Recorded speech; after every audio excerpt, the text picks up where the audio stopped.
It's Friday, March 3rd, 2017. This is the CBS Morning News.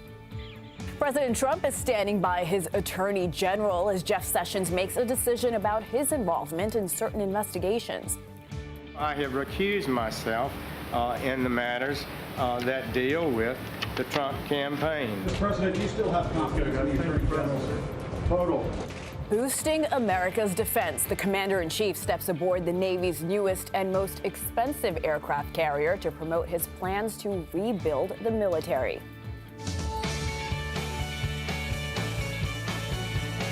Good morning from the Studio 57 newsroom at CBS News headquarters in New York. Thanks for joining us. I'm Hena Doba in for Anne-Marie Green.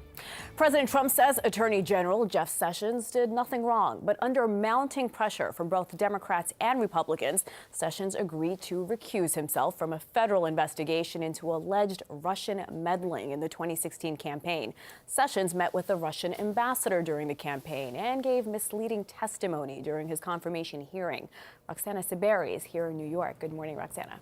Good morning, Hannah. Sessions says he didn't try to mislead anyone, but he acknowledges he should have been more careful in his testimony. Now that Sessions has recused himself. Hannah? Roxana Saberi here in New York. Thank you. Ahead on CBS this morning, we will discuss the Sessions situation and where it goes from here with Washington Post political reporter Ed O'Keefe. Kentucky Senator Rand Paul pushed the case for a complete repeal of the Affordable Care Act with a made-for-TV event. Followed by cameras, Paul tried to gain entry to a room in Congress where he said a draft of the Republican reform proposal is being kept. Paul says the new measure does not go far enough to repeal Obamacare.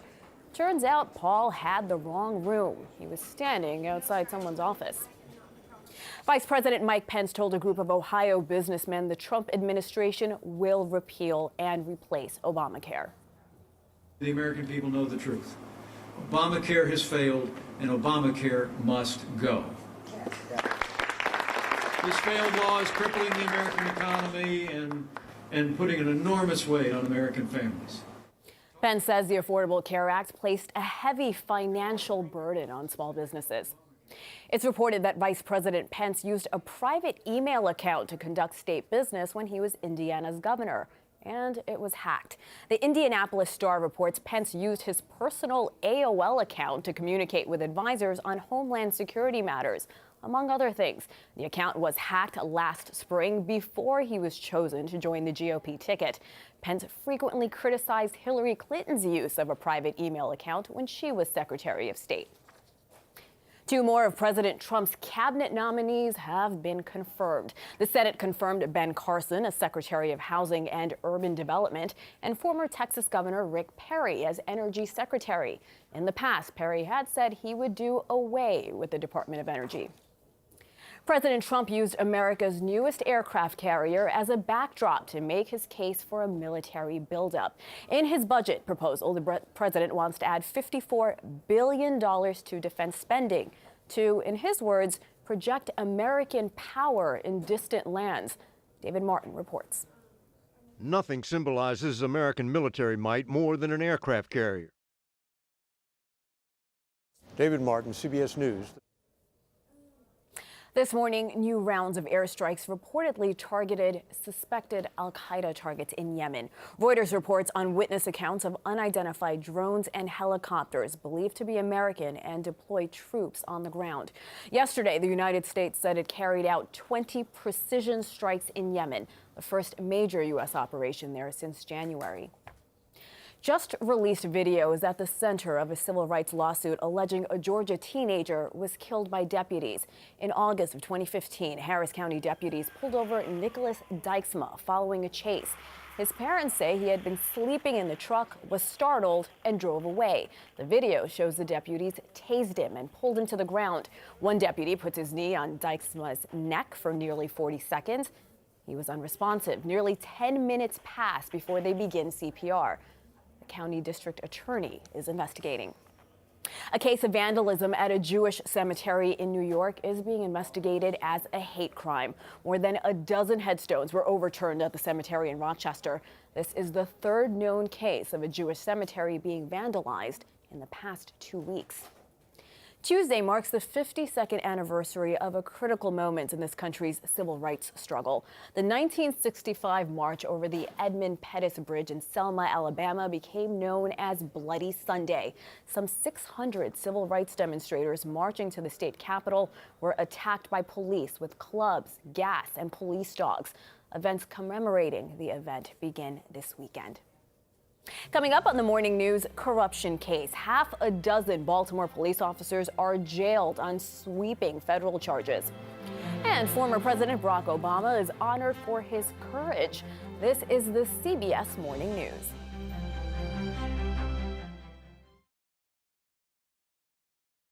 Ryan had a special question he'd like to ask Hena.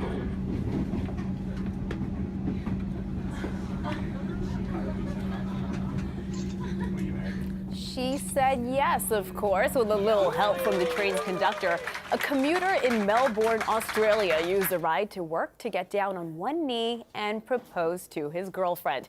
It's the same train they met on a decade ago. The bride-to-be says her future groom isn't usually so romantic, but he has his moments. Next stop, the wedding.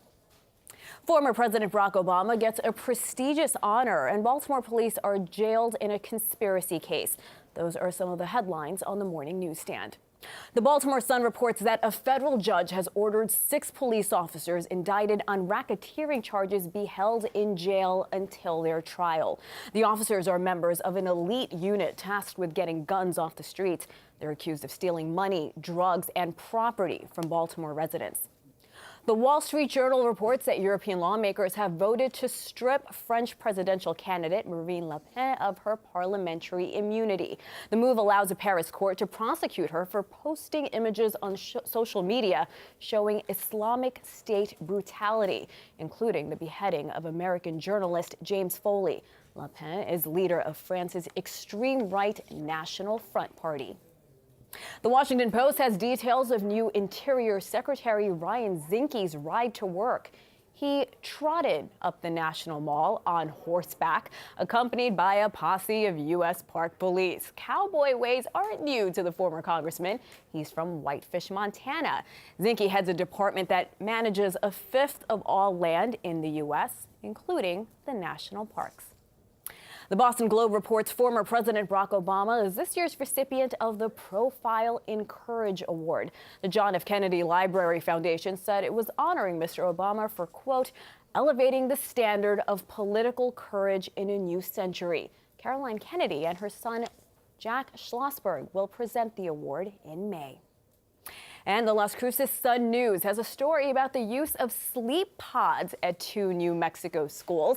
The pods feature a reclining chair and what's called a sensory reduction bubble. At the touch of a button, a 20-minute sequence of relaxing music and soothing light. Call it a timeout for students and teachers. Still to come, Amazon clears up its cloud outage. The tech giant reveals how a tiny mistake turned into a major headache for hundreds of thousands of websites. Here's a look at today's forecast in some cities around the country.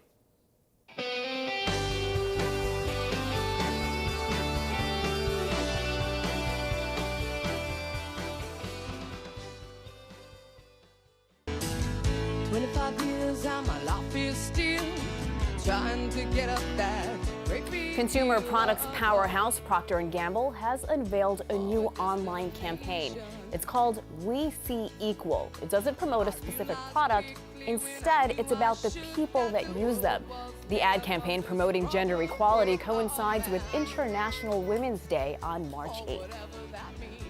On the CBS Money Watch, Amazon explains what caused its cloud outage, and the first major car company offers an unlimited data plan. Jill Wagner is live at the New York Stock Exchange with that and much more. Good morning, Jill. Good morning, Hena. Shares of Snap, the company behind that disappearing messaging service Snapchat, 15,000 turned into about $23 million. Smart kids. Smart kids. Very cool. It's Jill Wagner at the New York Stock Exchange. Thank you, Jill.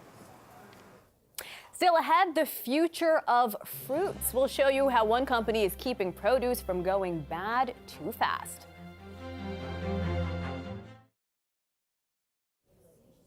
Here's a look at today's forecast in some cities around the country.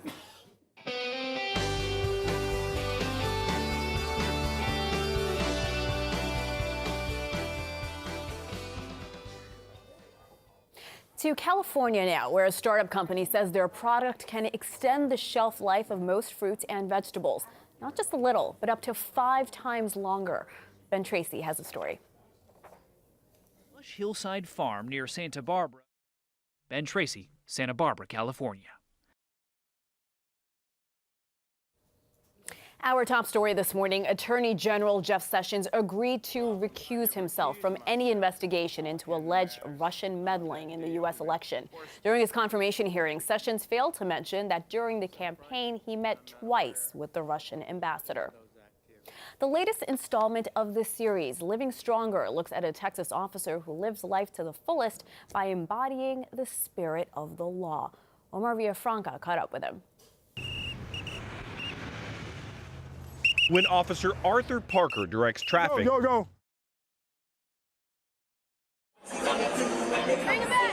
Omar Villafranca, CBS News, Plano, Texas.